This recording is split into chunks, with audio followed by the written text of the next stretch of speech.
Union اور Pakistan photo festival کے زیر اہتمام ایک تصویری نمائش کا انعقاد کیا گیا ہے، جس میں کشمیر کے اس پار اور اس پار بھارت کی طرف سے ہونے والے جابرانہ مظالم کی تصویر کشی کی گئی ہے۔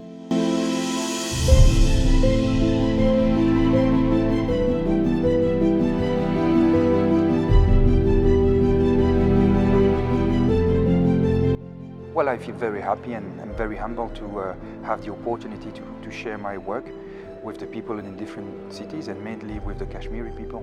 تصاویر سے جو کشمیر کے اندر جو مظالم ہیں جو دکھائے گئے ہیں، جس طرح کے جو کشمیری جس طوفان سے آگ اور خون کے طوفان گزر رہے، اس سے بہتر اس کی نمائش جو ہے وہ ممکن نہیں ہے۔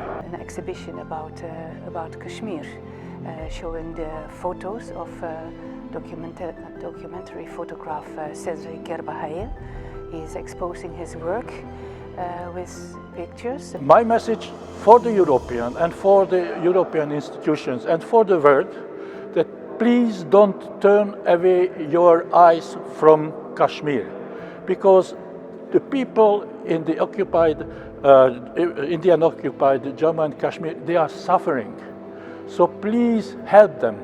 بیلجیم کی جو یہاں پہ وفد آئی ہے، اس کے ہمراہ جتنی بھی آپ نے ابھی تک کوریج کی ہے، یہ کشمیر کی ہسٹری ہے۔ انہوں نے ایک ہسٹوریکل بک بنائی ہے جس پہ انہوں نے ریٹن تو کچھ بھی نہیں لکھا، کشمیر کی ہسٹری کو، کشمیر جو انہوں نے پس منظر کشمیر کے اندر دیکھا اس کو انہوں نے نمایاں کیا، اور اس میں بتایا گیا ہے کہ کشمیر کے اندر جو ظلم و بربریت کا جو پس منظر دکھایا گیا، کشمیر کے اندر جو لوگوں کے ساتھ ظلم و بربریت ہو رہا ہے، اور اس دوسری طرف دکھایا گیا کہ آزاد کشمیر میں جو امن اور یہاں کی جو فضا ہے وہ بڑی خوبصورت ہے۔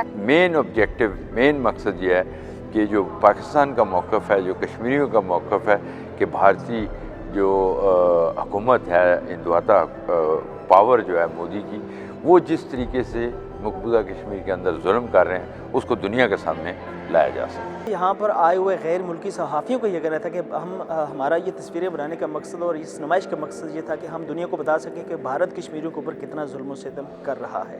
کیمرہ مین غلام مرزا کے ساتھ عادل شہزاد، سنو ڈیٹیل، مظفر آباد، آزاد کشمیر۔